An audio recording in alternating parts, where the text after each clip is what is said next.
Hello and welcome, ladies and gentlemen, to another episode of the Weeb Weekly Patreon edition. Thank you for coming behind the paywall. We got a big episode for you this week. Jose is here. Obviously, he's breaking it down. If you're watching it, you know it already. Jose, hello. How are you? Hello, squad. We are excited for an amazing episode. It's very Marvel filled, which is just how I like it. And we got a guest. For those of you that are watching the pod, we got a guest this week.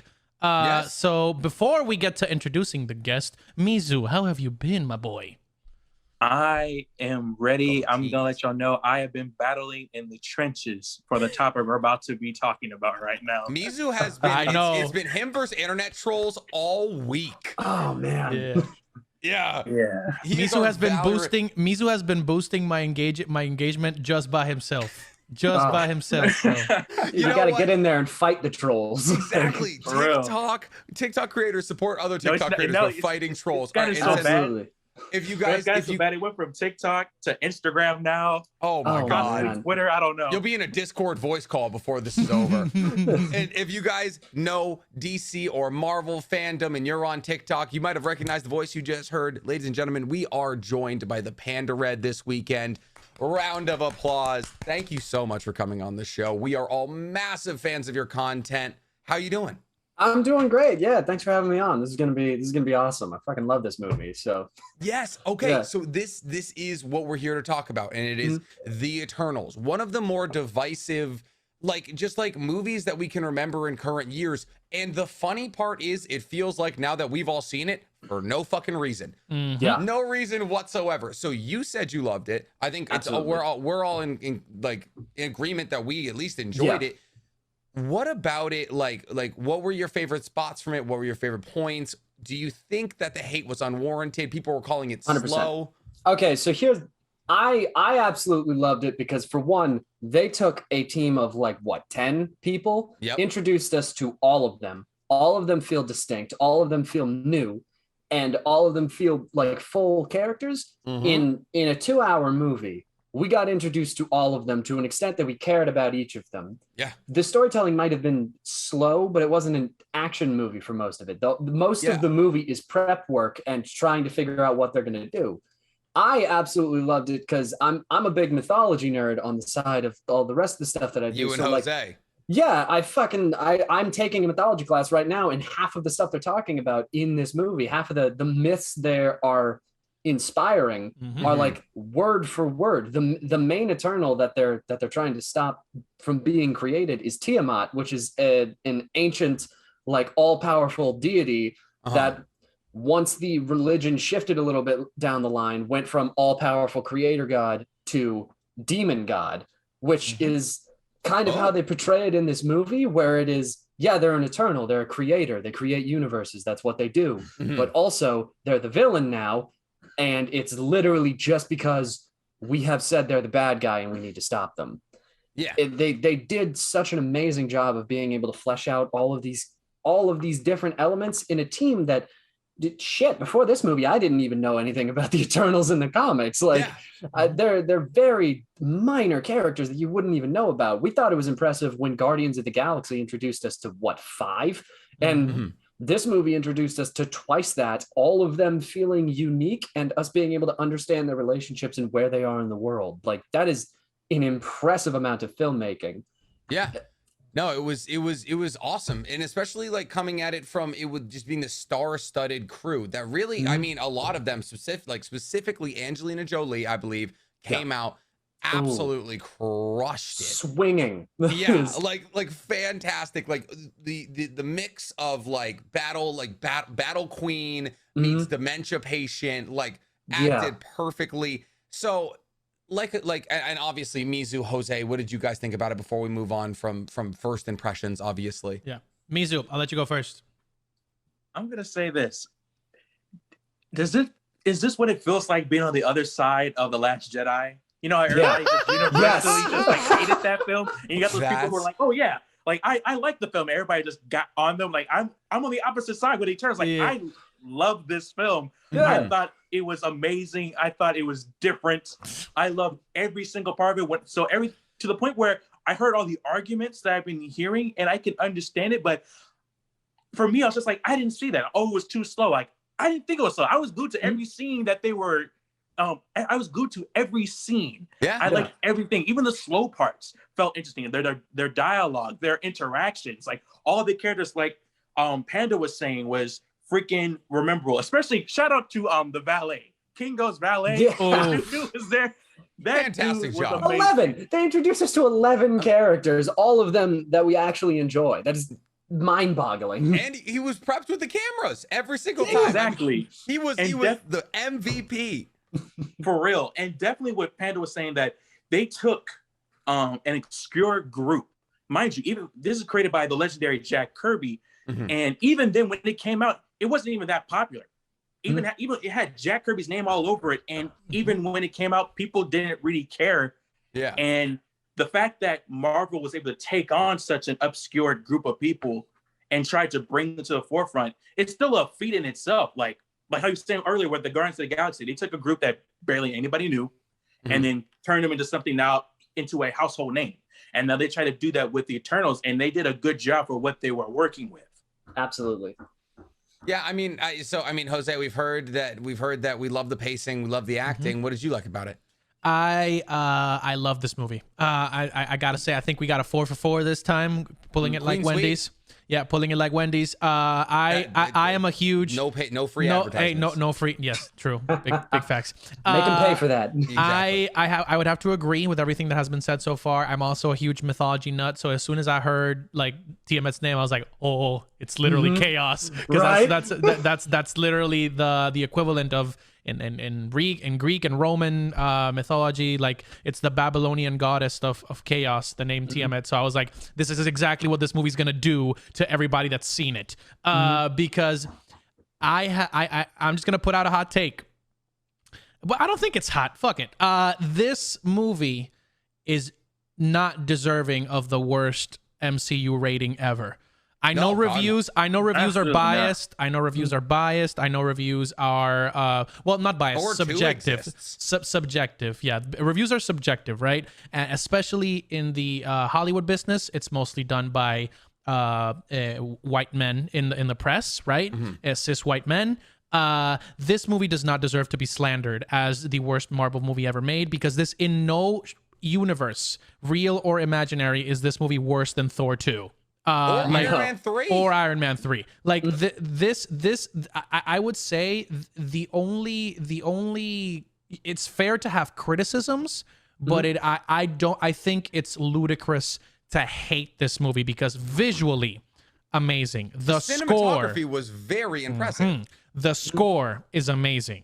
The CGI was godly. I never expected the Celestials to like look as menacing as they do, because the only instance of a Celestial that we've seen so far is Ego, the Living Planet, and he literally got beat up by a Pac-Man. I mean, his son literally turns into Pac-Man and claps him. So like the scale was also something that Chloe Zhao managed perfectly. There are some story elements and some character interactions that I personally have a bit of a gripe with, or that I would I would say I would have handled differently.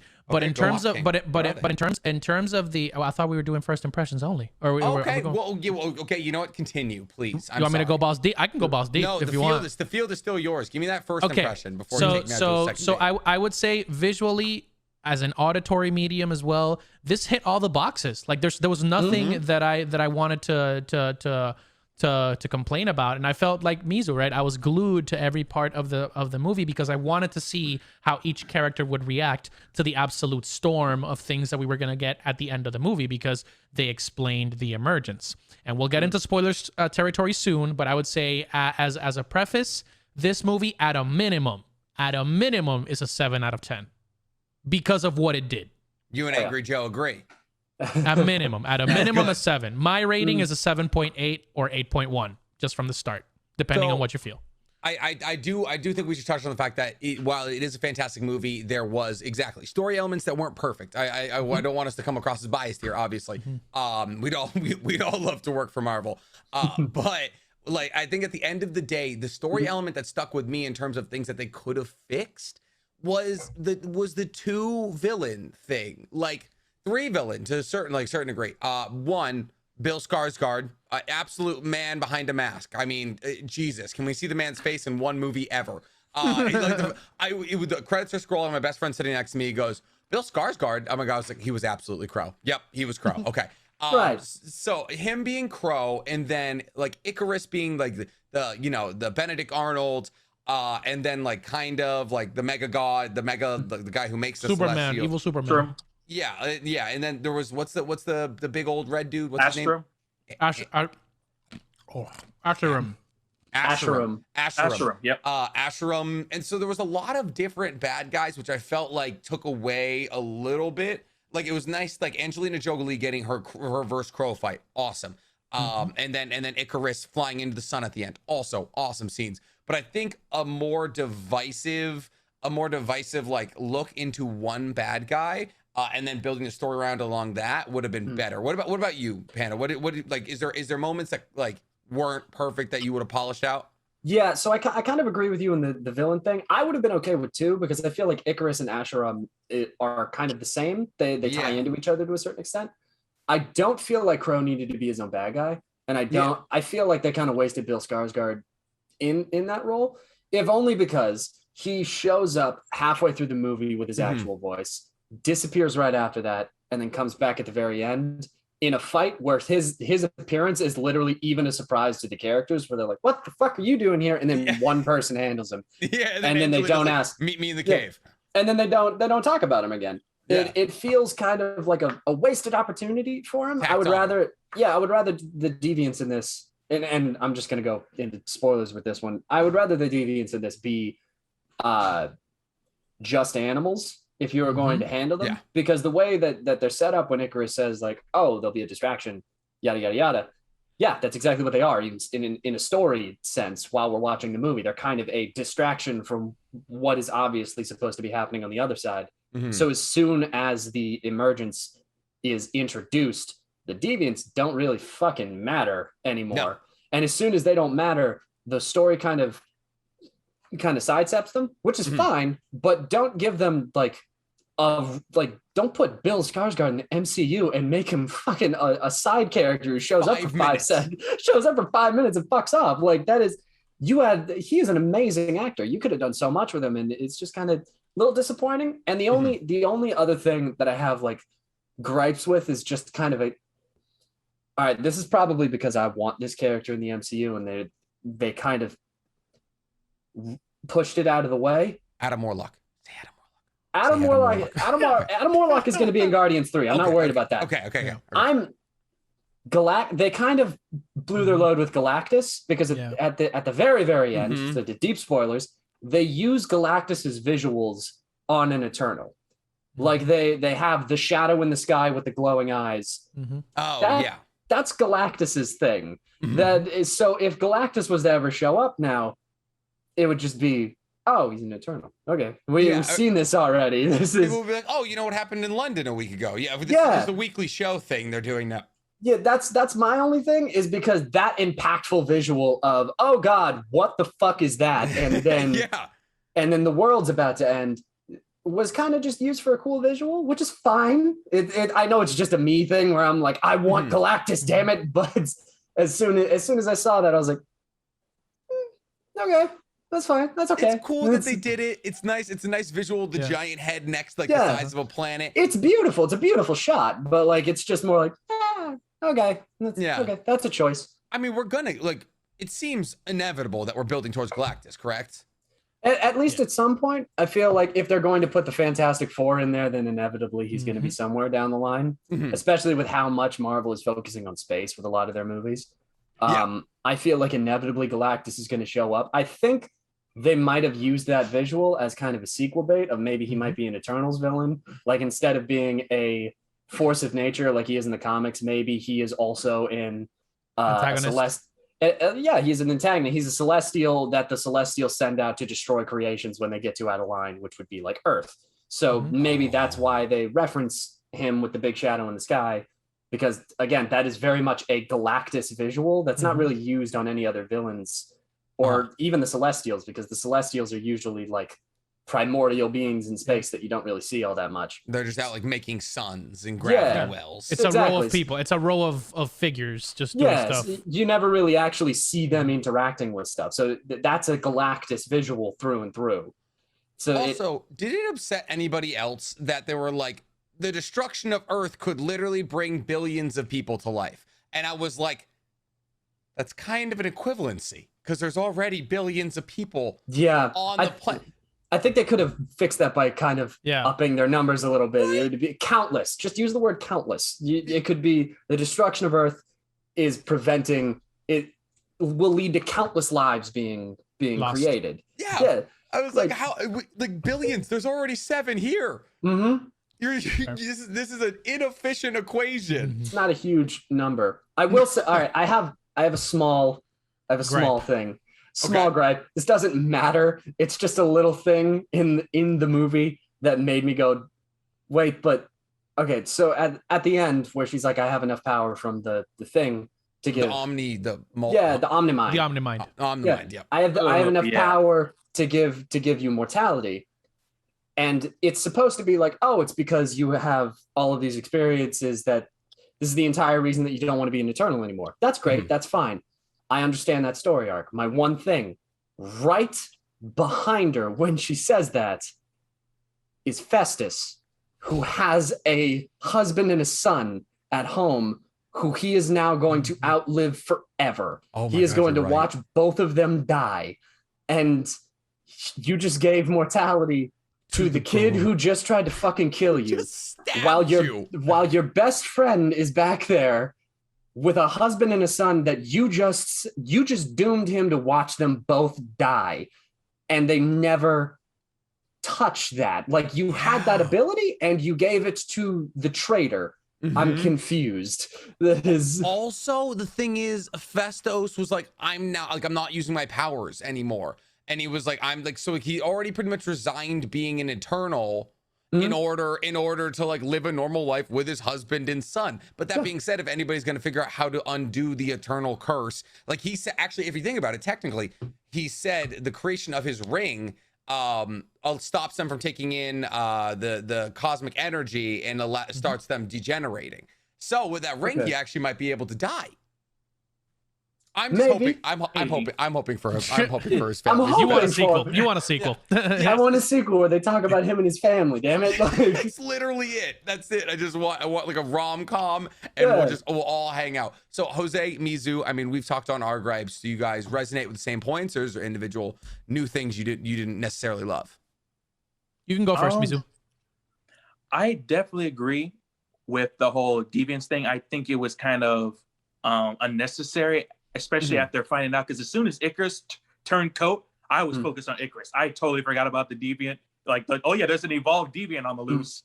Yeah. Because Icarus was like, whoa, what's going on, Icarus? Like, why is Icarus doing this? That's my entire time. And then I remember, like, oh yeah, that guy's still there. Yeah. Mm-hmm. And I gotta ask you guys just real quick.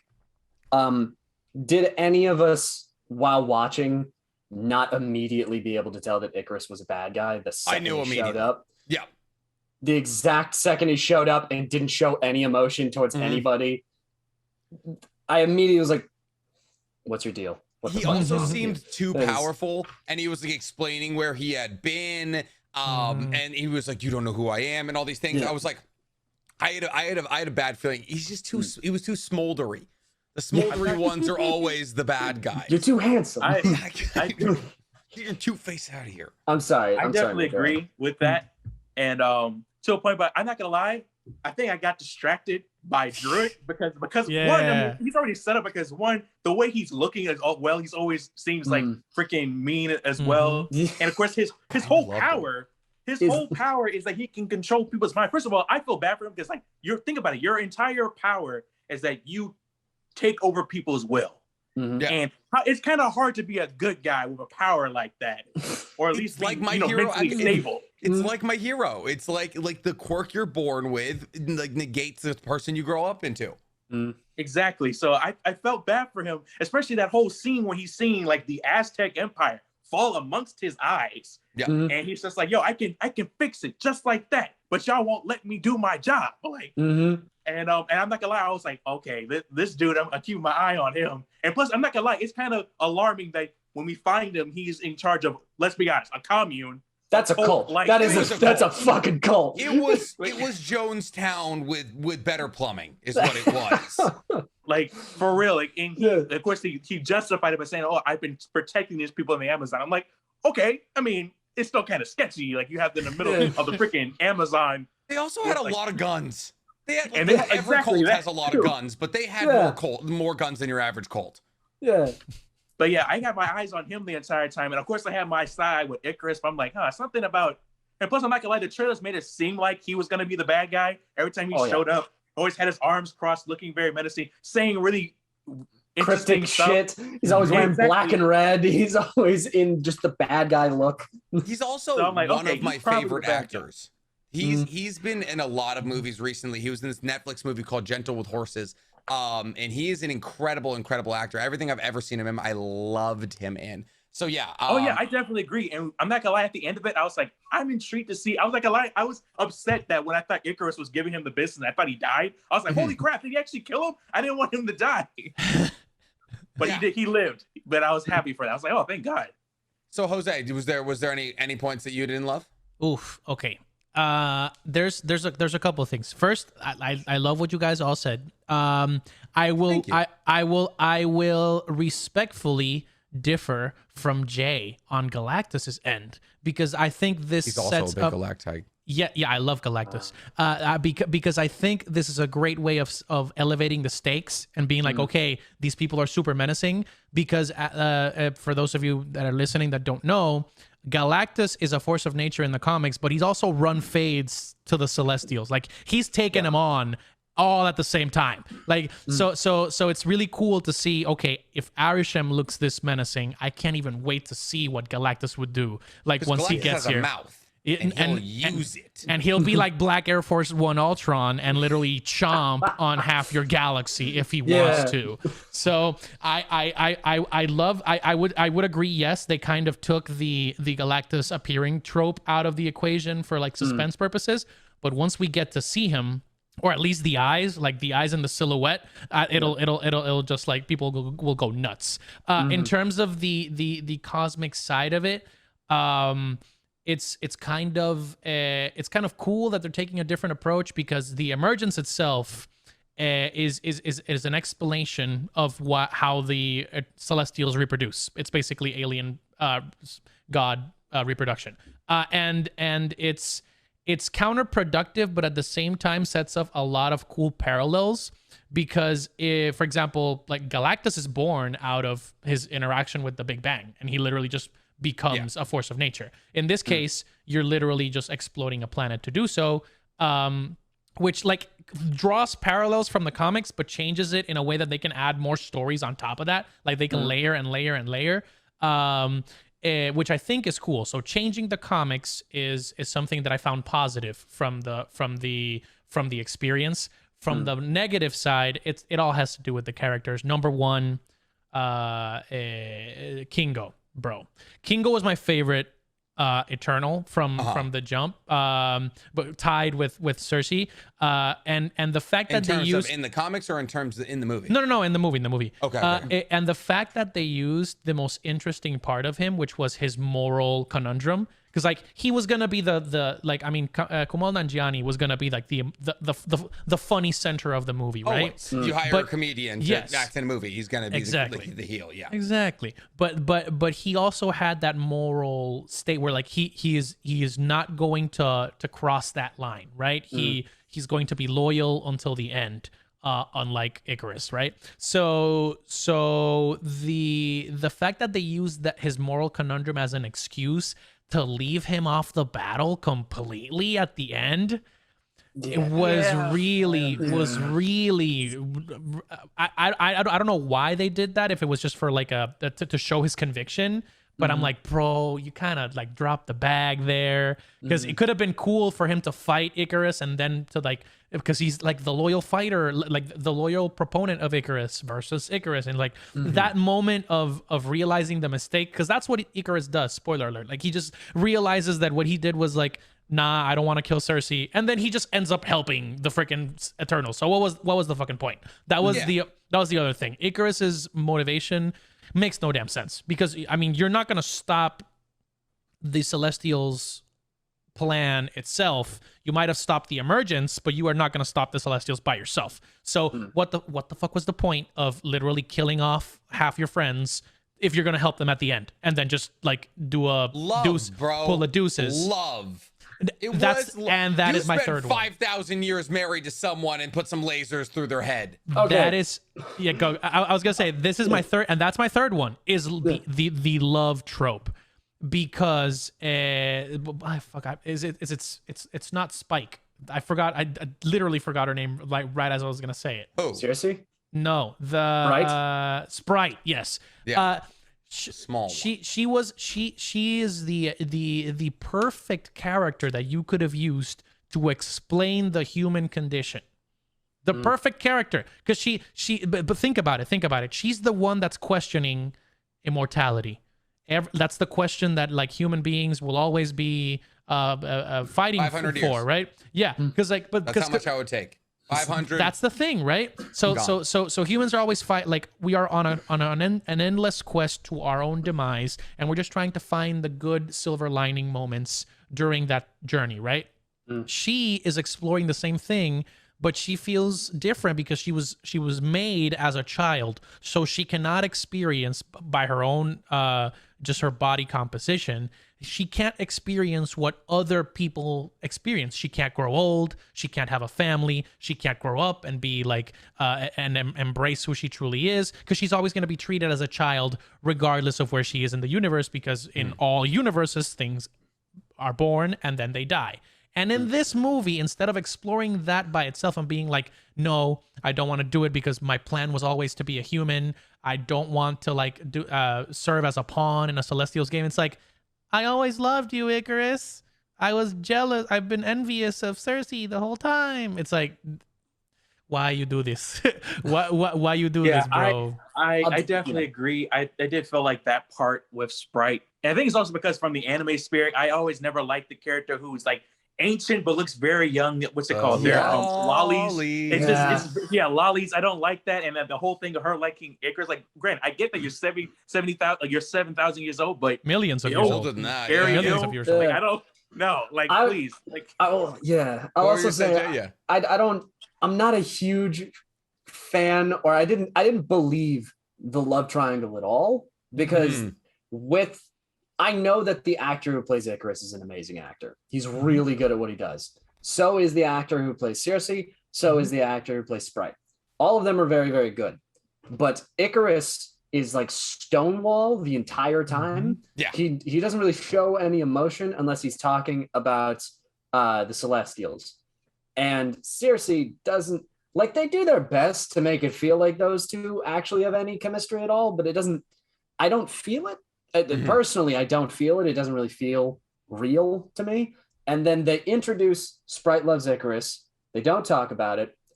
And then they go all the way up until Icarus turncoats, and then they bring it back up again. And then fucking Sprite tries to kill them. It straight up tries to fucking murder them, stabs Cersei through the gut. Job too. Like stabs Cersei through the gut, brings up all the volcanoes, just confuse her, and is just like, now what? And gets taken out by a rock, and then all of a sudden we're just supposed to be like, nah, she's cool. That was the funniest like undercut of that character, period. Yeah. But I'm not gonna lie, that was me and my wife laughed so hard, because I'm not gonna lie, at that point I thought Drew was dead. I was like, oh, they killed off a pretty interesting character. I don't know what this man comes out of here and just knocks her the hell out. Just I'm like, damn, where the hell did he come from? Rough as hell. That's the thing. But one thing I wanted to say about the love triangle thing, speaking of which, one of my other gripes was we didn't have enough Dane Whitman. I get that she wanted Cersei to put him away because she wanted to make him safe, but like, I'm not gonna lie, though I love the valet, if the valet can be there, why couldn't Dane Whitman also be there? Oh yeah. Because I just felt like he was just there in the background. Black Knight. I feel like he could have played so much more into the movie, but he didn't. He was just there. I will say that, going up what you guys are saying, I do feel like his relationship with Cersei felt a little bit more real, compared to For sure. Icarus. And seriously, 100%. Kit Harington in It's 10 awesome. minutes of screen time accomplished so much charismatically. It was very impressive. Like like in what was like 5% of the movie at max, managed to be one of the people that stuck with me the most throughout the course of the movie. And since we're talking about Kit Harington and we're talking about Galactus and all of that, I kind of want to talk about what the repercussions, or maybe not even the repercussions, but the future plans for the Eternals and how this is going to wrap into the MCU looks like. Because for all intents and purposes, I don't believe we're looking at a sequel, are we? I think we might. And well, do we want to go straight into the post-credit scenes, or like should we I save would that up? personally love to, yes. Okay, so I would say yes, because well, maybe not a sequel, but they're definitely going to be in more movies. Because I mean, the secret that was not a secret for like 2 weeks is out, and Thanos' brother is officially in the MCU, and he's played by Harry Ed Styles, the boy, the man who has the exact same powers in the comics in real life because he can control people's emotions just by looking at them. So. my wife screamed when she saw his face on there. Bro, my entire theater. Go. I was very confused when Star Fox showed up because I thought that Druig was kind of acting as a Star Fox character in this because his powers are almost very exactly similar. Yeah. Very similar to the point where I'm like, okay, maybe they just upped his power level a little bit and gave it to Druig, which is fine. Yeah. Having a character whose one super known story arc is being put on trial for sexual assault isn't always great. Yeah. So like, Fox? Yeah. Star Fox is not great. Missed that weekly put out. He's the thing I know him from is his appearance in She-Hulk, where she has to defend him from using his powers to get chicks. Yeah.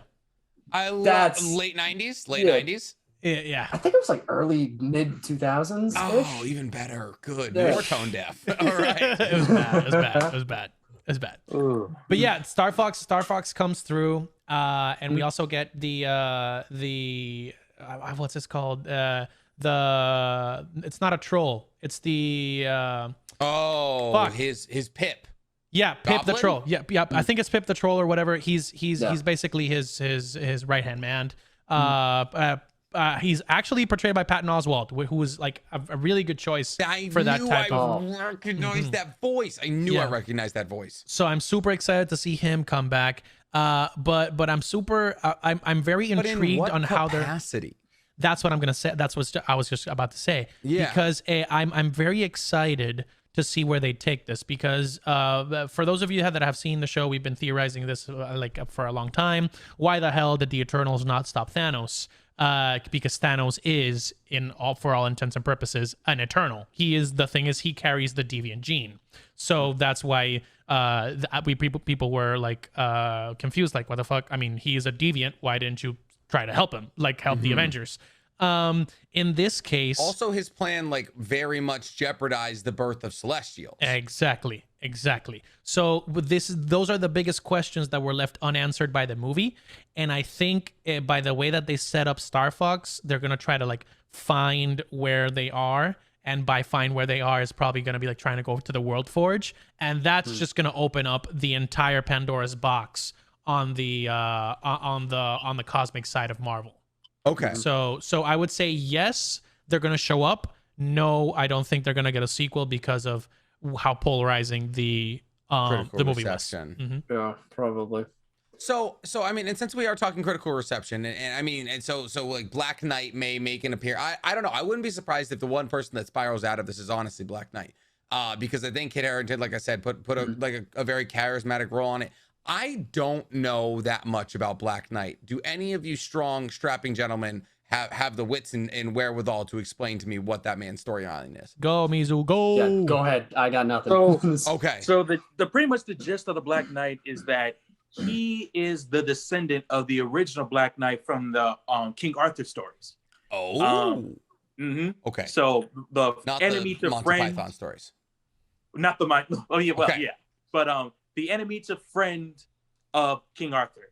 And pretty much the history with that is the Black Knight has possessed the Ebony Blade, this cursed sword that whenever used, corrupts the person who has it. They and made the reference more to that. Yep, and the more he attacks or kills someone, the more he's like addicted, and like he gets stronger, but he gets addicted, and because the sword craves blood. Yeah. And for the longest history of the Black Knight has often been a villain. Hell, the debut of the Black Knight in the Marvel comics, he debuted as a villain, and he's been a villain throughout history until he meets his uncle, who was the previous Black Knight, and he gets caught up with Iron Man. He almost dies, but near death, he tells Dane Whitman, his nephew, that, hey, like, I have this whole thing. You have a family history about being this knight. Try to use this for good, the best of your ability and stuff like that. So Dane becomes the Black Knight, and he goes around trying to become a hero with the blade. But at some point, it gets too much for him. There's often times where he abandons the blade because it's like too much. But there's sometimes we have to bring it back to use it to fight certain people, because the blade is indestructible. On top of that, it can cut through anything, even adamantium and vibranium. Virtually indestructible. It's used to take out Null. If you guys don't know who Null is in the comics, the Necro Sword and everything. So that's pretty much the gist of Dane Whitman. Wow. The one thing I'm trying to confirm, I don't know if you guys remember, in the movie, was Dane Whitman a scientist, or was he like an historian? What was his job in the movie? I think he was a a sort of professor at the London Institute of wherever the fuck they were. Okay. The reason I'm saying that, I'm asking that question, is because in the comics, he's a scientist. He's a scientist. Okay. Physics scientist, which I never really liked that part. I feel like they should just contain him. Just stick into the magic thing, don't.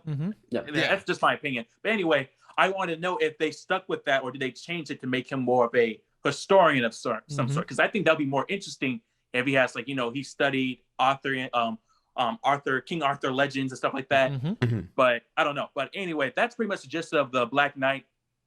I think he says in the movie when he takes over Cersei's class that he runs out of things to say. So I don't think that he's a historian, because he just starts rambling into poetry. He goes into poetry and starts like just talking to fill time. So I don't think he's a historian technically. Makes sense. I will. Okay, if we're gonna talk about the end credit scene, I have to. I'm ready. I have to ask. Okay. I have to ask. Who was it? With the ebony blade, what the fuck was Blade doing there? I have a theory. Was it Blade? It was Blade. It's been confirmed. It's been confirmed. It's Blade. It is what the fuck is Blade doing about the ebony blade? That's What the fuck is Blade doing there? I have a theory. So I think the only my general logic to it is that, I guess it's magic based. I don't know if he does. This Blade does have a run-in with the Black Knight. I gotta look that up. I don't think so. Listen, Blade's a vampire. The sword wants blood. They're just trying to find blood together. Maybe they'll call it a vampire sword. What if it's that easy?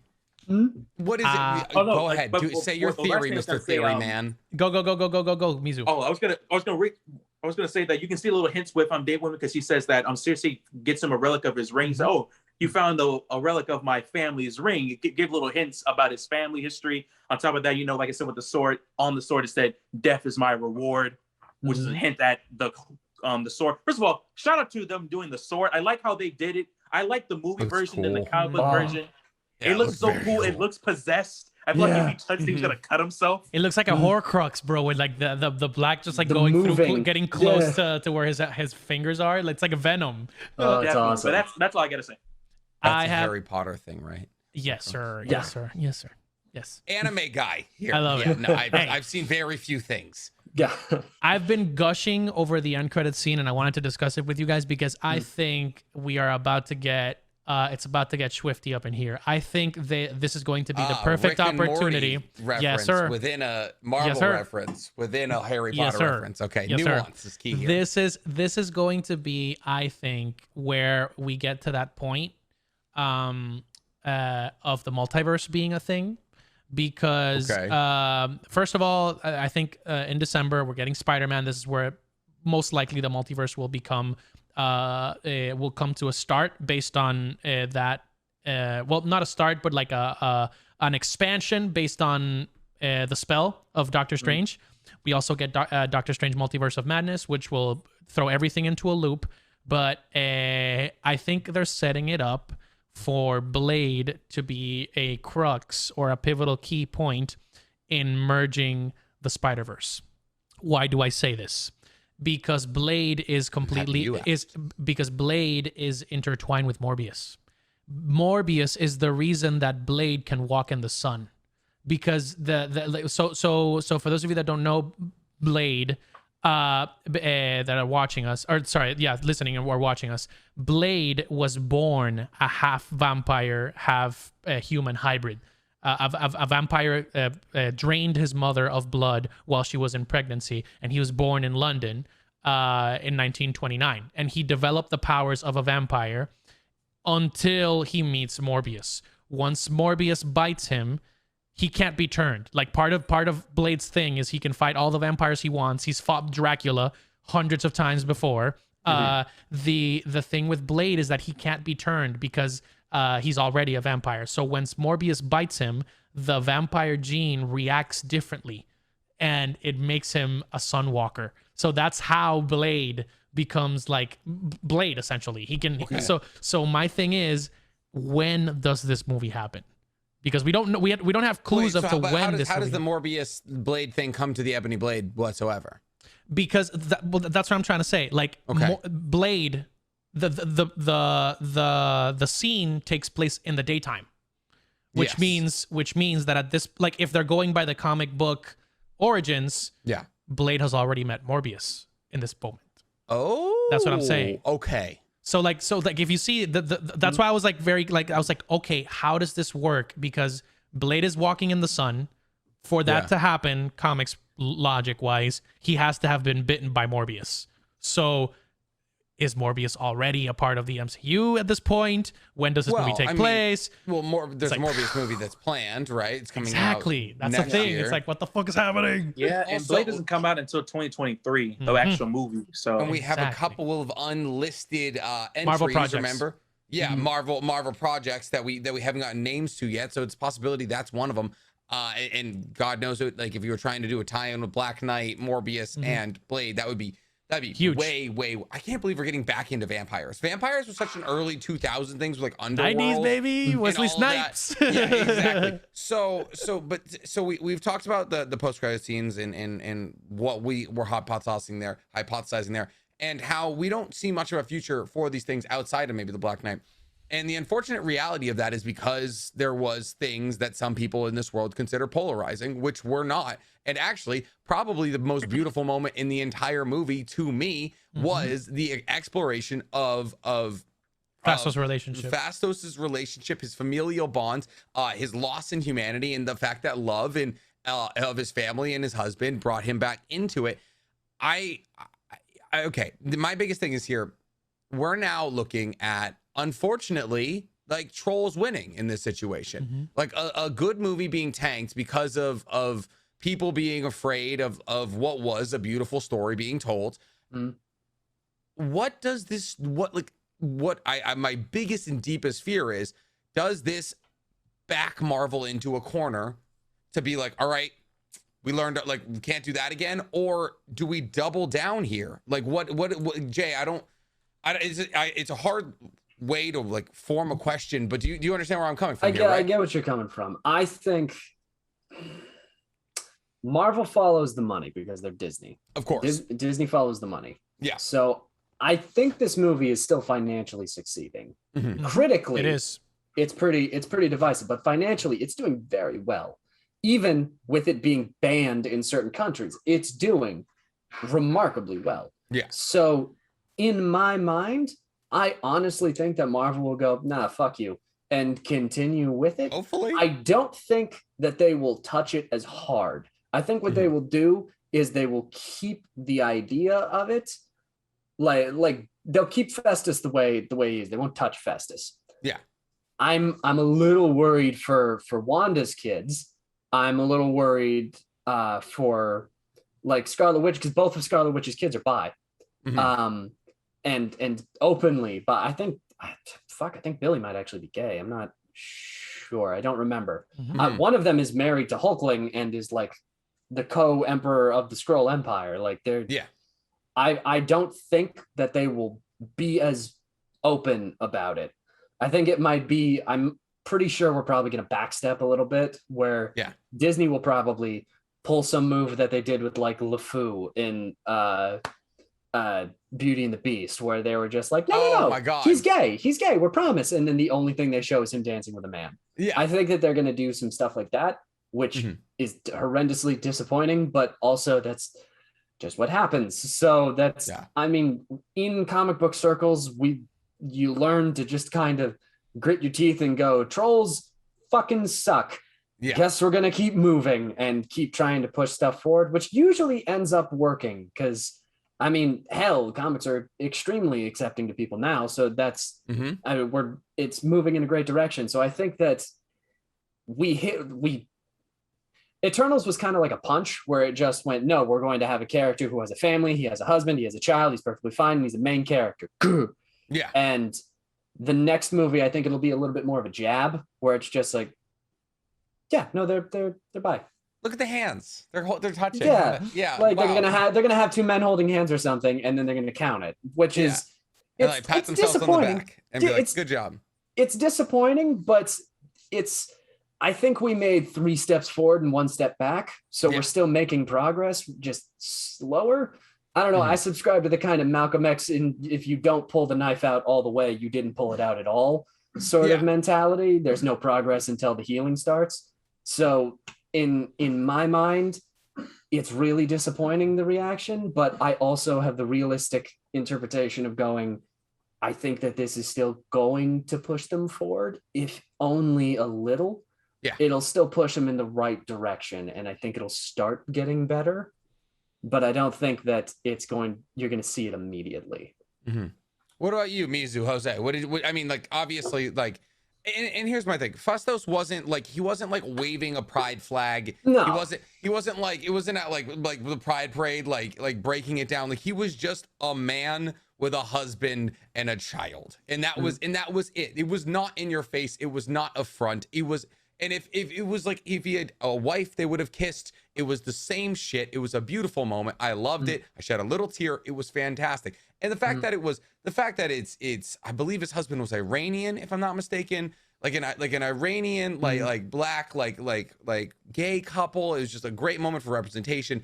And it's so important in these massive movies for people to feel represented, for kids who are maybe having these thoughts like, I don't know, am I gay, am I not, to see it be okay on screen, like, is so big and so important to me. And I just like, the shit, it fucking makes my blood boil, the fact that people get upset about this.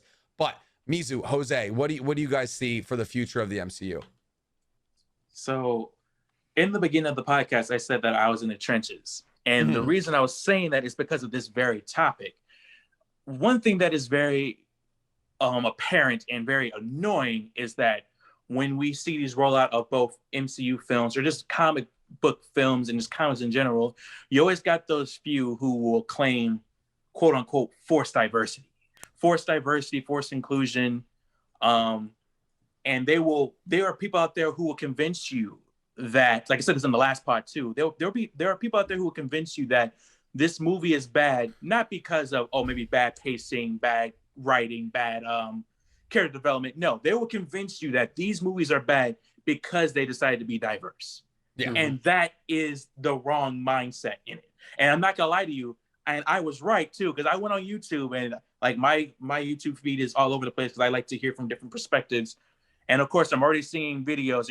If you guys want to go on my Instagram or my TikTok, and I already screenshotted, people already talking about, the woke Eternals movie is flopping, ha ha ha, stuff like that. Like, like how Panda was saying earlier that the trolls are having a whole like festival right now that this movie is doing bad, and they think it's because this is what happens when you go woke. First of all, this movie is not woke by even a margin. Like, if you think it's woke, you have no idea what the term woke means. Even then, people like to slap woke on anything.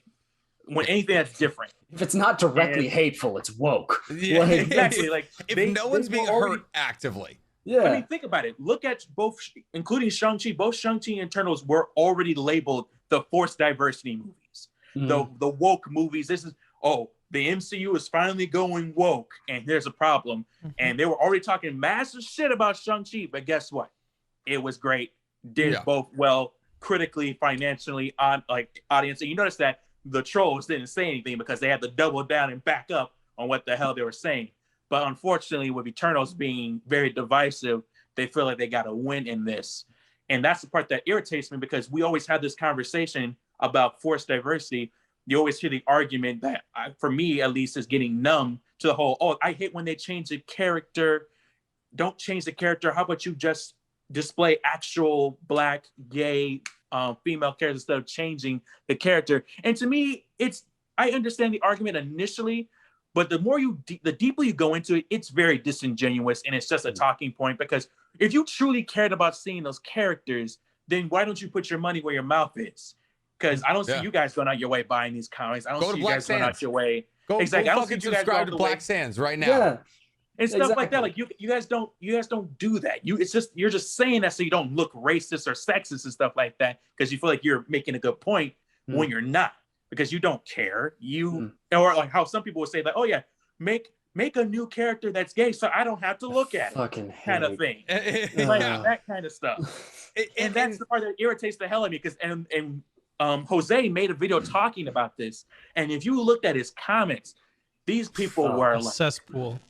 Like a cesspool, and I was just like, you know what? It's a block list. And is I'm not what gonna it lie, is. I was like, you know what? I feel like being involved today, because usually I avoid. There's like many categories. We don't get involved in the comments. I appreciate you, my G. I feel like no problem. I was like, you know what? I feel like getting involved today and trying to challenge these ideas. Like, why are you offended by this? Why do you think explain this is a to problem? me? Yeah, exactly. And why do you? First of all, I noticed that you never cared about this character before, but as soon as the character's race or gender changes, now you care. Fucking boy and Tim Drake, the worst Robin. You never cared. You do a fantastic Tim Drake. I appreciate it. He is the worst Robin. You never cared. You never cared. I want to say he's the worst Robin, but with the example with the Eternals. The Eternals, nobody knew who the Eternals were. Nobody gives a shit. Like no one cared about the Eternals. But as soon as they decided to change them up, because let's be honest, they're like in Panda even saying stuff. I think all of us said it before. There's some characters whose race, culture, or gender plays no role in that character. You have the same character, and you can do it a different ways. For a prime example, like Star-Lord. Anyone can be Star-Lord. Oh, yeah. Anyone, you don't have to be a white man to be Star-Lord. You could be a black guy. His father is a fucking planet. Or even in the comics, it's not even. He's not even a planet. It's like he's a product of a royal alien family. That can still be done anyway. Hell, you can even argue to make Star-Lord a woman, and it wouldn't be a big difference in his in that character's story. 100%. And yet, there are some people who get mad at that kind of stuff. Like, there are characters like I said with the Eternals. Let's be honest. They're aliens, bro. Exactly. And let's be honest. If they want to go out their way and say the forced diversity, I'm going to be uncut and say it. If the Eternals were the original makeup, what they were, nothing but mostly white men, it will be boring as hell. Oh, hell yeah. Boring as shit to see these same like group of white guys, maybe like one or two, because I think the only one who still stayed a woman was Cersei. I think there's another Sprite. Female character. Sprite, I think, was Sprite. Okay, so yeah, and it just would have been very boring. Now I like how they made them multicultural, different, and plus on top of that, they're aliens. Why would you care? And then on top of that too, their race, their cultural backgrounds, literally, besides maybe like Kingo, play no significance in their character. Yeah, Fastos is black, but he never mentions him being black. Because another problem is that people will say that, I don't like it when a character that's black or gay make it their personality trait. And that's to me, that's a slap in the face, especially as a black dude. Like, I'm not doing this as a personality trait. That's what I am. That's just a fact of the matter. It's part of you. You can't just fucking. It's not a facade. Also, like, culture is a thing. Like, I'm allowed to. You know, exactly. But there are people out there who will make you think that because I hear that argument a lot that it's a personality trait. I don't like it when they make them gay and they make it a big deal about them being gay. But then you look at the examples that they give, and that's the biggest thing with these people is that when you ask them for examples, you look at the examples they give, it's and all like, the same ones. It's all the same ones, and they're like, or they're over exaggerating. Like, I can't even think of one at the moment. But yeah, but they're over exaggerating. Oh, Harley Quinn, bro. Harley Quinn was a big one that they were always throwing out. It's like, oh, she was with the Joker and now she's with Poison Ivy. Stop being woke. And I'm like, the woman is unhinged. Bro, this woman is a psychopath. Not only that, are you going to completely like shove to the side all of the people that came out later in life? Are you going to completely act like those people don't exist? Exactly. Exactly. You're just going to assume that, oh, you knew when you were 18. You just, congratulations, you know now? That's not how any of this fucking works. No. That's I mean, if anything, I would argue that the Eternals of any characters being multicultural as a group makes horrendously more sense than anything else. They are the inspiration of the gods of man. Yeah, you're telling me if every single culture on Earth saw a giant group of white dudes, the first thing they wouldn't write down is the fact that they fucking glow in the sun. Like you're not going to mention that part. Like all of these characters being multicultural makes more sense for them being perceived as ethereal, especially with all of them showing up to each individual society throughout time. Everyone would be like, oh my God, there's such a large group. Like maybe this one looks like me, but the rest of them are completely different and they're all from the same place. I don't understand these higher beings. Like it makes more sense for them to be multicultural. If it was just a bunch of white dudes, hell, if Icarus looked like he did in the comics, I think it's Icarus in the comics.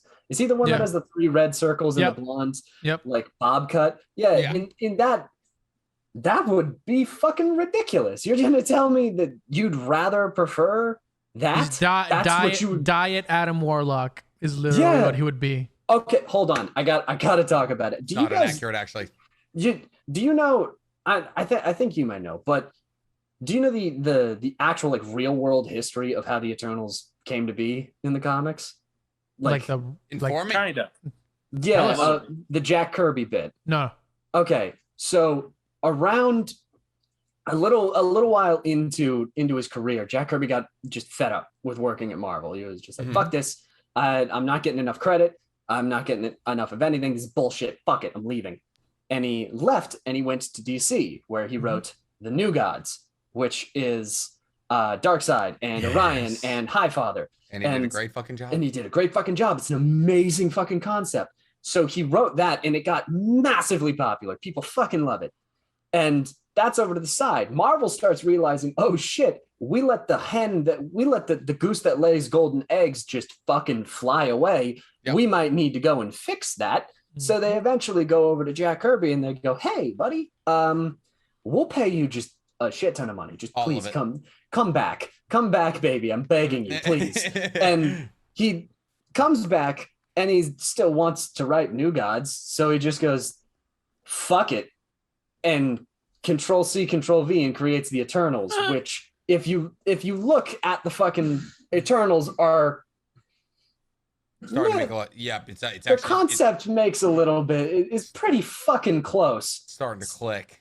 Yeah. Insert Spider-Man meme. Celestials as the old gods. Yeah, exactly. It's basically Control-C, Control-V of Highfather's planet.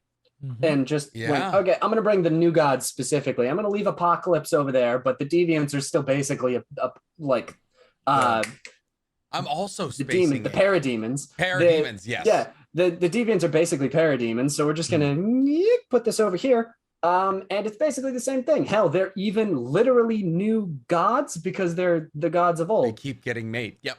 So like that. I know it has nothing to do with what we were talking about, but that's always a funny little thing to me, especially because that just means that Jack Kirby has created yet another thing in the MCU that is not going to be talked about as his creation. And that's the thing is Jack Kirby has always been unfortunately undersold. The New Gods are probably my favorite, just DC, just in general storyline. Especially when they have to fight the old gods, like Trigun versus like Darkseid is my favorite fight, like in the history of anything. But outside of that, since we are talking about things that have nothing to do with our current conversation, since we're talking about Control-C and Control-Ving, I think we should talk about a little something that we would like to Control-C and Control-V onto ourselves, and that would be the powers from these men and women that we would want to bring into the real world, and not for everyone, but specifically for ourselves. And this, ladies and gentlemen, is a long-winded way of saying our stack 'em up for this week is what superhero power would you want? And there's a couple of rules here because comics have lost their mind. We're not dealing with actually no, pre-crisis Superman existed in the 60s. So I guess the comics have always lost their mind. But we are going to be talking no god powers. So you can't use things like matter manipulation or the control of all things. You essentially you can't be the living tribunal. Celestial, Dr. Manhattan. Dr. Manhattan. You can't literally have the Infinity Gauntlet at all times. You have to have a reasonable power. What one would you have? Exactly. So, as is fitting with tradition, we are going to be having our guest go first. Wait, hold up. Actually, who won? I did. You mother. Sad. Okay, so Jay, we have a recurring segment. I'm so far we have a recurring segment on this show called the Stack 'em Up, right? So the idea is that we debate on a question. Hocus fucking. we debate on a question and then we post it up for our followers. And to Jose's answer. Instagram. It is. I mean, there is a reason for that. Jesus. I want to say, don't pull that card. Yeah, and you know what? Fuck it. Since you went there, yes, it's on my Instagram. But we have made the conscious decision of switching up the order in which they show up based on who won the previous week. Yeah, and I don't say, oh, this is my pick, and then this is Nick's pick.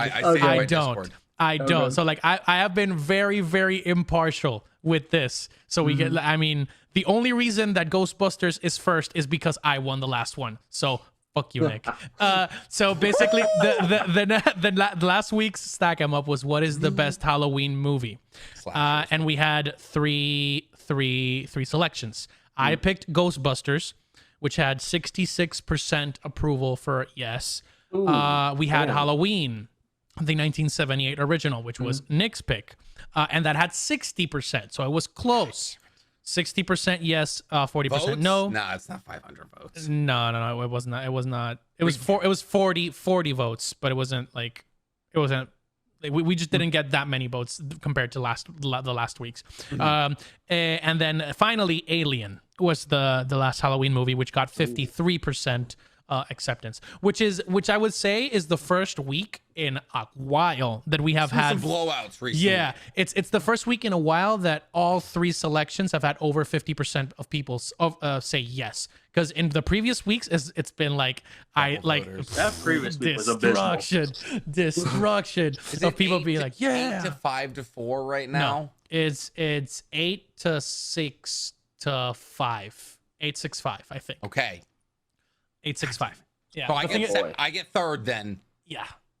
No one's gonna take mine because it's so fucking basic. So I'm not pressed. Well, it's about basic, this. so it might be the crowd pick. You never know. But you go first, Jay. That's true. Yeah.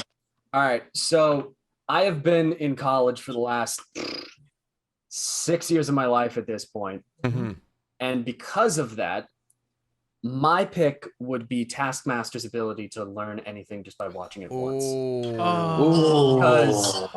Because that would help me in the real world so much in any capacity ever. I could watch a coder, I would be able to watch a programmer code something and immediately know programming knowledge. That is extremely useful in my real life. I, as an artist, can watch somebody model something once and immediately be able to recreate it. That is my pick for my non-god tier power, is Taskmaster's ability to be able to watch something once and be able to perfectly do it immediately afterwards. It's telling. This choice of superpower is very telling, because most people will be like, I want to fly, I want super strong. You just want to be more efficient. I want to be able to succeed at what I want to do. If I look at something and want to do it, I want to be able to do it. Because most people say, "Oh, I want like teleportation, because then I can like get to work like faster or something." Teleportation. They still use logic, but I'm using my like third tier comic book character knowledge to work me in here. Okay. That's a 300. That's a 300 IQ play right there, because you can literally make your life and the life of everybody else's better just by learning everything at the same time. Like, so here's my question to you: you get this ability. Like, what's your first week look like? Like, what are you like? Are you like going to business seminars? Crypto. Crypto. What the? I'm going to first of all, I'm going to business seminars, yes, so I can learn stocks at least, so then I don't need to worry about money ever. Okay. I'm also going to start learning personally, just because I'm a fucking nerd. I'm gonna start watching gymnast videos. I'm gonna start watching weightlifting videos. Just Simone Biles on repeat, flipping like crazy. I'm gonna start like just binging parkour documentaries. I'm going to immediately turn on every single documentary I can about my personal job, and then start learning all of those little intricacies. So you want to be Batman? I want to be Batman if I didn't hide it at all, because there's no way I'm going to hide the ability that I know how to do that, because that's an amazing party trick. You want to be Batman without punching people. Can you imagine before you went to a party like, oh yeah, I know how to tango, and then you watch a video of how to tango on that same day, like, I know how to tango. Yeah, I can say at the business meeting beforehand, oh yeah, I know how to tango, and then on my way there, I'd like park in the parking lot and watch one tango video, and I'm gonna be a god at this shit, and then immediately walk in there. Like, it would just make my personal life a lot more easier. I'm not gonna go out superheroing. Fuck that. I'm in Seattle. We already tried that shit. It did not work. It didn't work. Does it apply to language? Yes, it does. So it's the limitless pill. So it's the limitless pill. Is the limit without the drawbacks.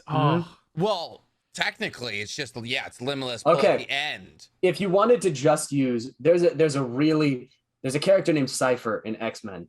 One of you guys can steal this because it's still not my power. But Cypher's ability is that he knows every language. But that sounds really dumb until you start considering that it means every language, not just spoken. He can learn machine language. He can learn programming languages. He can learn body language. He can learn the language of fighting. Like, he can learn language as a concept, not as spoken word, which is an also really good backup as another option.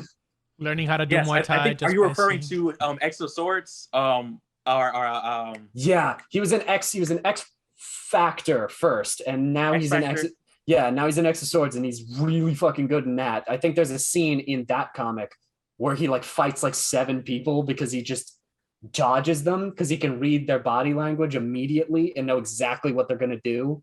Ooh. So he just dodges every single attack without even reacting to it. He's the only person who can understand the living supercomputer who is also a member of their team, and that makes him unbelievably useful, because then he can communicate with it and make this supercomputer, like god tier supercomputer, do whatever he wants. That's like awesome. Yeah, on top of that, he can learn even alien languages. So it's immediately. It's not he just needs to hear him talk, and he immediately goes, think, got it, and is perfect. It's like Lawrence of Arabia.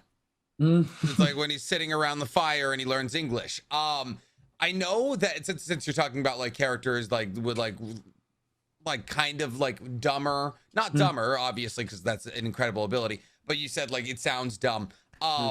You do a series that I quickly want to touch on, the league, the weekly show that's not weekly at all. Regrettable Superheroes. Have you covered Bailey Hoskins yet? I don't think I have, not yet. Do you know who Bailey Hoskins is? It sounds very familiar. The worst X-Men of all time?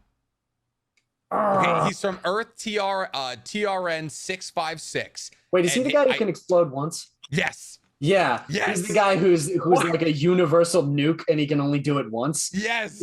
Yes. I'm looking for. He's one of my favorite. He's my favorite mutant of all time. I've always loved his story. He can explode once and then he just dies. He is the Daffy Duck trope. He literally blows up. Yeah. That's it. He's a bomb, but it's like a universe bomb. Yeah. Like, oh, it's so funny. Okay. All right. Good. Perfect. All right. So then, Jose, your answer is. Did I already beat you? Did I already win? That was a good one. The thing is, there's one new high score. What's that mean? The thing is, I have a functional one, and I have one that's just really fun. Okay. I think functionally,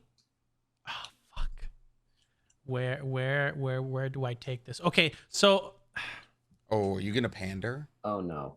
Oh, He's what are we doing posturing here? for a pander right now. no, you know what? I'm We still need to figure out what you win at 10. We have like 2 weeks max here because you're on a goddamn hot streak. I know, of all but time. I think Jay's gonna take this one. But I would say, you know what? I'm just gonna go with my gut, and then reveal what I was gonna say. Well, the second one doesn't matter because it's a power set, I guess, technically. Okay. So the power that I would choose is Momo Yaoyorozu's creation quirk. So Jay, have you seen My Hero Academia? I have not. Here's the So thing. It's got adjacent. So no, it's not adjacent. Adjacent. It's got a limit based on the lipids. Nope, I'm not letting you. Oh wait, fuck is me out this of the this one I see on TikTok all the time where So- she's able to create anything if she has She enough can fat? she can Yeah, create no that's enough wait, fat, she can create anything that she knows the molecular structure to. So she just can't create a galaxy. Like she just Gotcha. So Well, she with the submission of sufficient amount of like quantum mechanics knowledge, she could. fair. Oh, she has But enough Wait, calories but to make Are we any gonna choice. wait? Are we also including weaknesses with said power? I mean, Jace doesn't have any fucking weaknesses. Oh, 'cause he- yes. well, I mean, if we're going by that's- and Taskmasters, there- yes, and there it's is. a There's like bulletproof weakness to choice. Taskmasters. Taskmaster's weaknesses is randomness, things that cannot be learned. Period. Oh, That's what Yes, Dead- and he also has what's it called? He actually kind of has bad memory, or I think maybe that might just be just Oh, a okay. personal It's- thing. Yeah, he's he learning has. everything. I think his thing is that I don't remember the time limit. I think his skills have a time limit of like a month or something. So Oh, shit. everything he knows within the last month, he knows how to do perfectly. But if he doesn't do it again, if he doesn't like He loses it. he loses it. So I think it's okay. I think it's a month, but I might be wrong. I mean, also YouTube think exists. But doesn't he Yeah. also get migraines or something like that as well? I Because don't I'm just know saying, if if he we're gets going to involve migraines. weaknesses, Yeah. if not, I just ignore don't know if he gets If we migraines. are- I know he's got terrible fucking memory, but I don't know if he gets So ironic. migraines. Yeah. This is interesting. Mizu, what makes you ask this question? Because are you talking Because, about like, Momo's weaknesses? the reason I'm saying that is because you brought up in order for Jose to use the creation quirk, he has to use like fat, lipids, and all that kind of Oh, stuff. I'm eating all And that day is every kind of- day. Oh yeah. So, Yeah. so that is kind of a thing, a hindrance in order to use his power. So Yeah. I was like, okay, are we involving weaknesses? Because Uh-huh. I'm not gonna lie, depending on what ones you pick up, like there's a lot of weaknesses to a lot Yeah. of these powers. I'm gonna say yes to the weaknesses because that's the Yeah. only Oh, thing that absolutely. limits powers. Yeah, True. yeah, and especially when you're talking about creation of all things. And technically, But let me Momo's weakness is explain. Momo makes a fucking cannon, okay? Yeah. Like a full cannon. I don't know, like if she really has weaknesses, but she's just a terribly written character, like every other female in Hey. MHA. Hey, I would say that it's a great quirk to have because the if the weakness is I need to eat, I'm like, oh baby, say less. Fair. That's I fair. Get, I'll give you that. I have the problem of eating too much, as my double chin literally points Also, out. like technically using your quirk would burn calories. So I can get you're like, fit "Ugh, while I gotta go to the gym today. Easy Just gonna money. make Get like jacked an ounce and of Get uranium. this. Get this. Wait, can you imagine just like, oh man, I put on a couple of pounds. I gotta start making boxes out of myself, like Yeah, to get all the exactly. weight off. Just Hold Start on, let making, me like, just- cupcakes or something. No, you kidding me? Fuck that. I'd be like, shit, I put on a couple extra pounds. Fuck it, I want a Maserati. That's what I was gonna say. So my first thing is I'll set up my family forever because I'll win the lottery in 3 countries the same day. It will not be Explain. I'll just like as soon as the lottery numbers come up. Oh, you I'll just- motherfucker. You'll just I'll make the winning ticket. I'll make the winning lottery ticket. Oh, Yeah. that's fucking yeah. smart. Oh. So like I I will didn't not think have about that. I will not have to worry about money ever in my life. So I take care You of could also that. just I make take care of that. gold. Yes, but that takes time, and it's like gold is heavy, and I don't want to like spend my energy on that. So first thing is money. 3 pieces of paper. I'll win the Powerball. I'll win whatever one in Europe, and I'll win one in Asia. So I'll have all 3 currencies set up, 3 different bank accounts. Boom shakalaka. I'm set for life. not After that, I would start to create things that would help like both me and people in society. So like imagine this. Okay. So So you're making things that don't exist. Well, no. For example, there's some things that are like being studied, right? So the first thing that I thought was like, okay, energy, science, and medicine are the three things that I thought about. So energy, I would create a fully self-sustaining, sustainable power source, meaning something that you can just say you want to make nuclearized plutonium. We'll look away. But not that. I would just say I could solve the energy. I could solve the energy crisis by creating a safe, sustainable power source, meaning like an arc reactor or something like that. As long as I have like people just casually, Sunday morning pop out an arc reactor. If I meet the smartest minds in the world, and they're like, okay, this is exactly how you need to build it. This is still theoretical in terms of like how it works, but if you have the structure, you can build it. I'm like, bloop, there you go, figure it out. I had Cinnabon this morning. Yeah, exactly. Exactly. Janky. I don't know. Exactly. I'd be like, okay, if we're doing like a vaccine that cures disease, I'll be like, okay, what do you need? Well, it has to be this structure, but we don't know if it'll work. I'm like, okay, bet, boom, there you go. It works. So that makes sense. Assertions to your scientific abilities, but okay. Hey, bold assertions, but I mean, at least with the first part, I won't have to worry about money, and I won't have to worry about anything that I need. So, for example, if I need food or something, if I need food, if I need clothes, if all the necessities of humankind, I can be set for life. And then after that, it's just self-fulfillment stuff. So, I mean, I can be just my regular old self doing whatever it is that I want passion-wise. So it won't be a godly power. It'll just make my life a whole lot easier. Yeah, that's for sure. Also, what? I was gonna say I could be an amazing party trick as well, and second one, I could be the best performing artist at Las Vegas. I could be like, and now the great Jose will pull a Maserati out of his ass. Of his stomach. you just get rolled out in a wheelbarrow because you have to hit like 4 bills. Like out of my biceps will pop like the fucking necro sword or the master sword. The problem, and since we are talking weaknesses from the practical standpoint, the amount of times you will be asked to get made shit. It happens to Momo all the time. It will be unrelenting. True. You'll be a skinny motherfucker because people just keep asking shit. As long as I keep getting burgers and pasta and rice, I'll be fine. You will literally be captured by the U.S. government and then like force fed like a duck confit duck. God.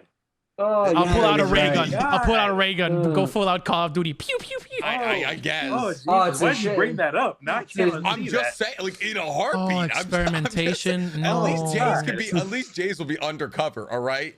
They're gonna be like, hey, listen, that guy who first off, your first move is to win 3 different Powerballs. You think that's not gonna send up red flags? I was very lucky. Fucking genius. I'm very lucky. However, no, you don't know. He also has the ability. He could just go to McDonald's and then all of a sudden make a couple of fake IDs, and nobody will be able to tell because there's absolutely no way to tell that they're fake because he just made them out of nothing. So the same guy didn't win. It's just 3 dudes who look really similar. Like Kingo did it. Kingo had an entire dynasty of that's Bollywood that's movies. my cousin. That's my that's my grandfather. That is grandfather. My great grandfather, and there's me. And there's me. All right, and since we're talking about powers of convenience, I've already kind of prefaced this, and Jay did a very nice thing by undermining while explaining undermining the one that I was going to choose, which is teleportation. Because I literally just this morning, this is a little biased, was flying home from Las Vegas, and they were like, it's delayed. And I was like, why? There's no weather either of these places. Why is it delayed? So I had to start the podcast a little late. If I could just flying Raijin, instant transmission, or just a regular teleportation, I would love that. The only problem that comes along with teleportation is if you jump somewhere and there's someone there, they're gone. Am I going to bisect that person? Yeah. They go. There you go. All right. Here's another thing. Into them, like what's that movie? Here's my question about teleportation. Uh-huh. How do you know where you're going to show up? What do you mean? Because it's like Jumper. No. The Earth is constantly moving around the sun. The Earth is constantly rotating. The universe is constantly expanding, and the galaxy is constantly spinning. Yeah. If you say, I want to go to where I was last week, you won't be there. It's not there anymore. It's about 10 million miles that way. So do you need to also know, is it the same? Nope. Is it the same as Jose's of going like, oh, just say jumper. Just say jumper. Just say jumper, bro. So, but what he's saying logical points in jumper, like, because you have to see where you are, but seeing where you are isn't necessarily where you were in a geographical sense. True. There's two ways that I look at it. There's Flying Raijin from Naruto, which is you leave a mark somewhere and you can jump to that mark. Or there's instant transmission from Dragon Ball Z, which allows you to jump to a certain person.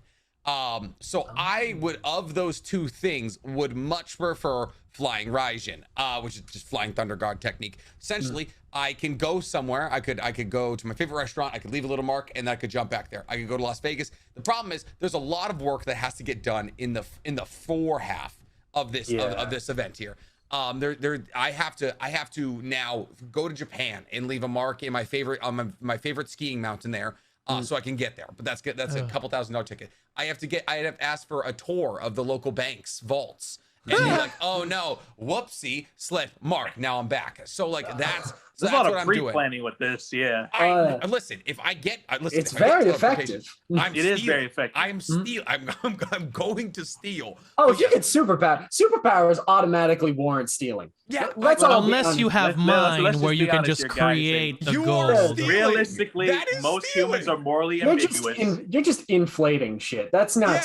Yeah, you are not. It's about morally equal. Lots of diamonds. Lots of diamonds. I could just make lots of diamonds. Yeah, you're right. Deflate the price of diamonds. If he sold them all at once, yes. If he kept them all in a vault, he'd just be like, "Oh, I just found a really nice diamond." I mean, honestly, I don't think there's a single person I know who gets superpowers and decides to be a superhero. We're not Superman. No, everyone who's going to get superpowers, their first goal is, I'm going to make this. See how much I can get away with first. Yeah, we're all Spider-Man in this instance. Our Uncle Ben hasn't died yet. We're all over here just like, fuck it, I'm getting money with this shit. And we're waiting to see some bad shit happen in case of it, which would be, getting kidnapped by the government and turned into, into a literal soldier. A feed. Yeah, into a literal fucking printing press. That would be the bad thing that turns you into an anti-hero or some shit. Oh my god, yeah. That would be your killing joke moment. No, that'd be your villain story right there. Origin story. You're a teleporter. You're going to kill someone, but because someone's going to be standing over the top of your spot, and all of a sudden you're just going to be like, I'm going to go get some. I die? I would assume that you. It's like the boys. The way I see it is like you're coming in from a point in space, right? So you make your mark, and then a point in space at about where your center of mass is where you come into it being. So I'm assuming it's like Ant-Man jumping up Thanos. You are just expanding into that spot and just. Yeah. Now you're there. So I'm assuming if there is someone on top of that spot, you just grew where they were. Yeah. Hey, since you mentioned that, just letting you know, Nick, I don't know if any of y'all seen The Boys. You're gonna be the speedster in that situation. The first episode, you're gonna make someone, and here's the thing: you're gonna have your own villain who's gonna be vengeful because you killed his significant other, and now he's on your hit list. Now you're just gonna. Am I also gonna be violently addicted to coke? Jesus like that Christ. Speedster? Let's see where are you teleporting? Yeah, that's the question. And I leave a mark in Colombia. No, I'm kidding. Gotta get back there. No, you transport you transport to Japan. You kill somebody's wife, and that dude has this whole. He happens to be a yakuza. What did you end up killing someone who's like a John Wick type of person who's probably yakuza? And now that's what the teleporter. You see, his goal is going to be erasing all of your marks for the rest of his life. So he's going to be finding them and taking them out. With a big eraser, just like you're going to be like, I'm going to teleport to Japan. Why can't I? God. Oh no! Exactly. The snail Nick, got to you it. realized it. For the past 15 years, I've been going to every place you've ever been to and erasing your marks. Now I have you where I want you. Now you can't run. I will have my revenge. The fix is easy. You just leave marks places people aren't. I'd be leaving marks on like top of rooftops, like on top of like on top of like just like weird like spots in the woods, that kind of thing. Like as long as like I'm not like throwing them down in the middle of Times Square so I can just every time I want to go to New York. That actually might be the smartest idea because then you're in a crowd of people. At least if you put it in the bathroom of Times Square and just assume that no one's going to be in there, That would be good.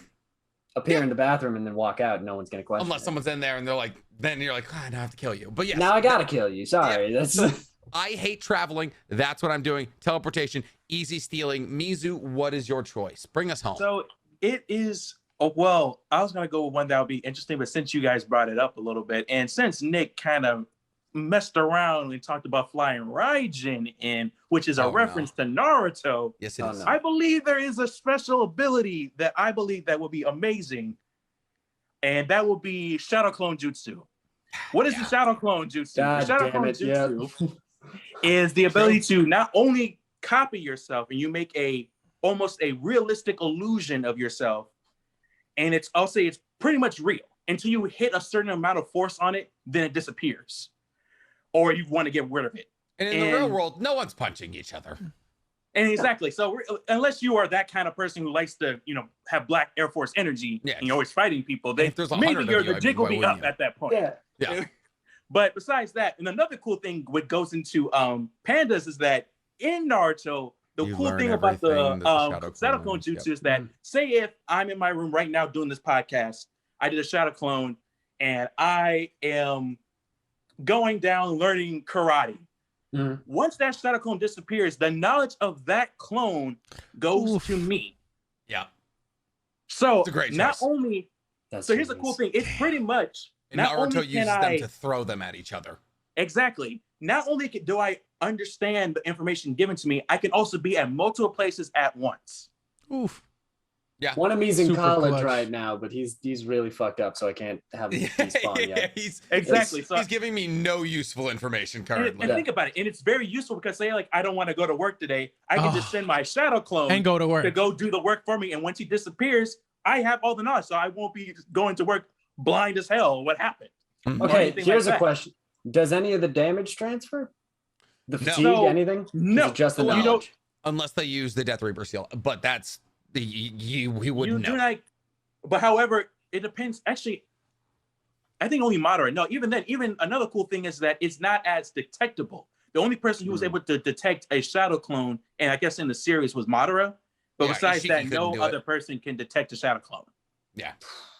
So I can virtually say if I do get into I can help police officers and be like, hey, get inside and what's going on with the host? Like, hey, you don't want to do this, man. And he does decide to kill me. It was a Shadow Clone. Like, oh yeah, this man's unhinged. You got to go in there, take him out right now. Imagine you shoot someone and they just turn into a puff of smoke, and I'd be like, I don't remember the bullet being that strong. I don't. Guess I could have got the 22. Jesus. Could you imagine having the knowledge of every time that happened though?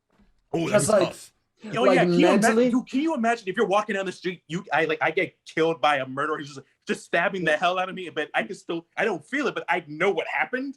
Yeah, you now have you don't have the physical trauma. Now you just have the mental scars, where you're just going to be a jumpy dude in later in life, where you're just going to be like, I've seen some wild shit. You've lived too many lives is the problem. Yeah. Exactly. Yeah. So I think the only drawback, since we're bringing up weaknesses, I think the only drawback to the Shadow Clone will be energy. Like anything costs energy to create. Yeah.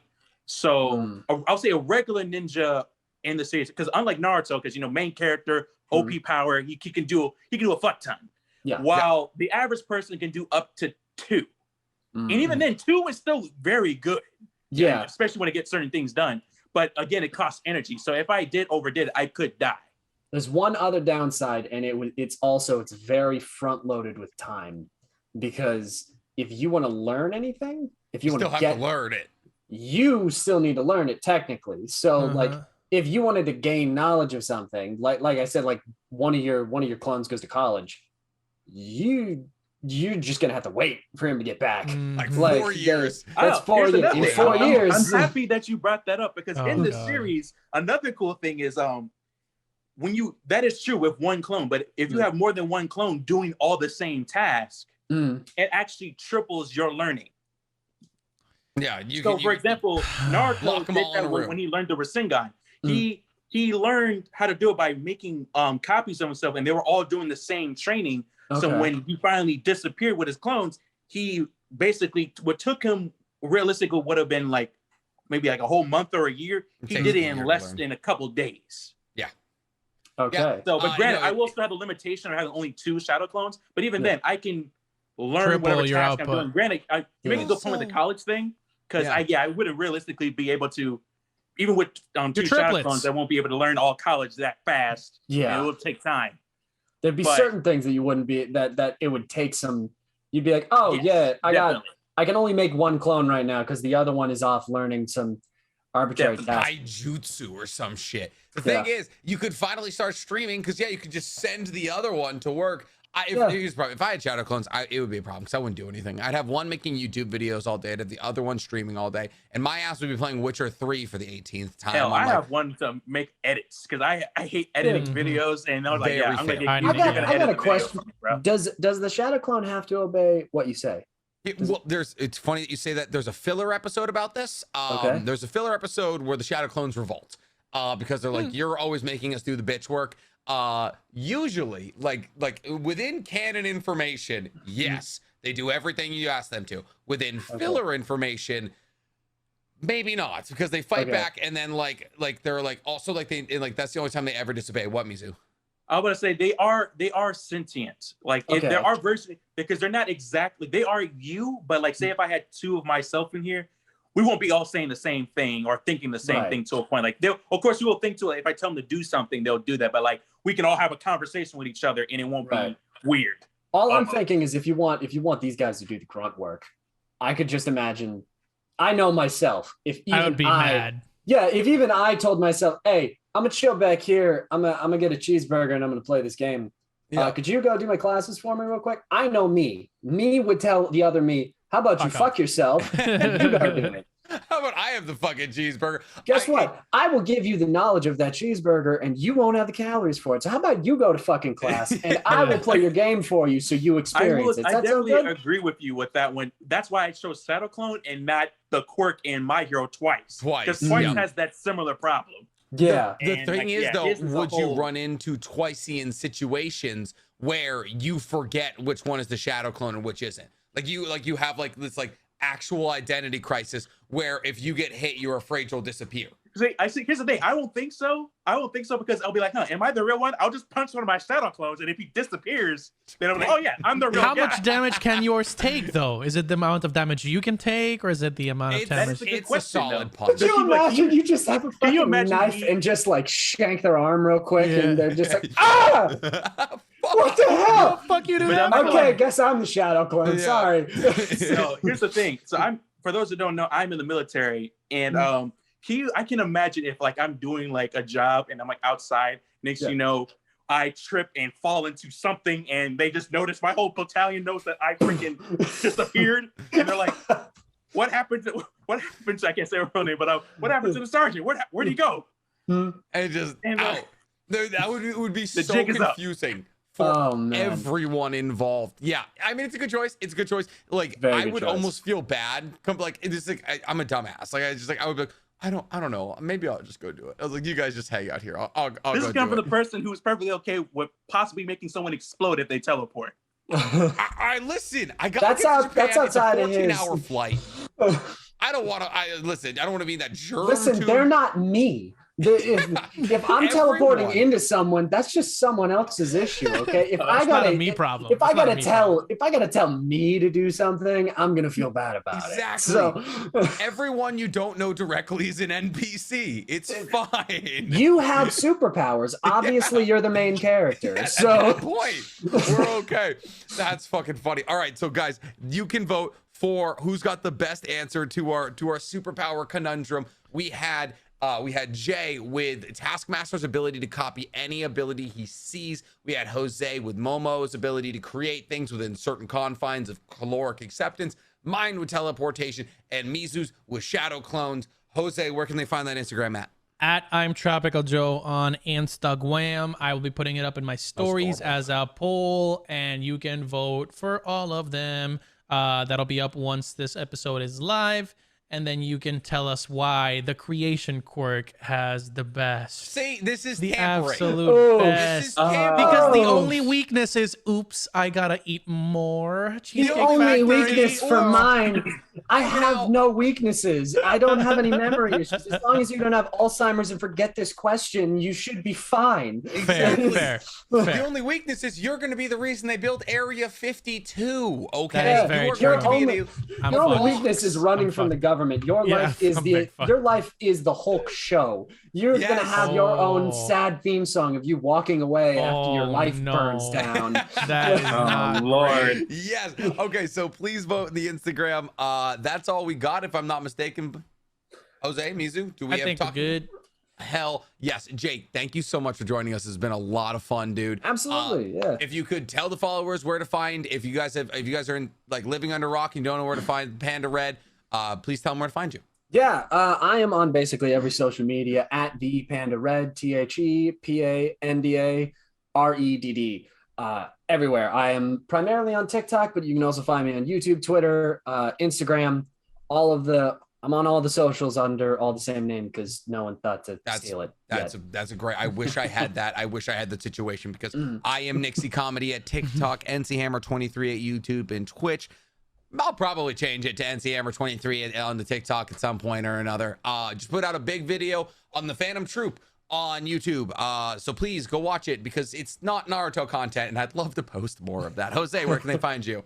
I am Tropical Joe on Instagram and TikTok. I am working hard on the YouTube, so you can just Google Tropical Joe YouTube and you will find me right there, posting YouTube videos on the weekly and streaming every 2 days, basically. So thank you very much. And always remember to vote on the Instagram polls for the Stack 'em Up. Let's see if we can break the previous record, which we set on our previous guest appearance, which was 8,600 votes on one friggin' question. So let's see if we can break that. Let us know where they can find you, Mizu.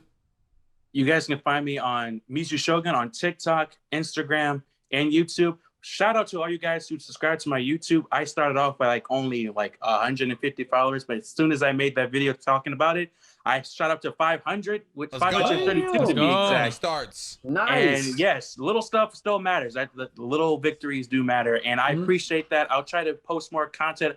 Like I said, I'm lacking in equipment, but I'm making little strides there, doing shorts, and I'm definitely gonna get a microphone at least. And I might do those type of videos where they have the videos and stuff that are playing around, and maybe make a cartoon character version of myself talking. Might do something like that. Let's go, man. I got some artists I can connect you to. All right, ladies and gentlemen, once again, thank you for listening to this special edition episode of the Weeb Weekly on Patreon. Your support, guys, is really the reason that we can keep on doing what we're doing. The fact that you came over to here means the world to us. We are working on getting the Discord right. We're working on getting those monthly phone calls up and going. We appreciate everything, guys, and you'll be hearing more from us in another day when we put out the actual Weeb Weekly proper. But until then, guys, we're gonna have to kick it to the out.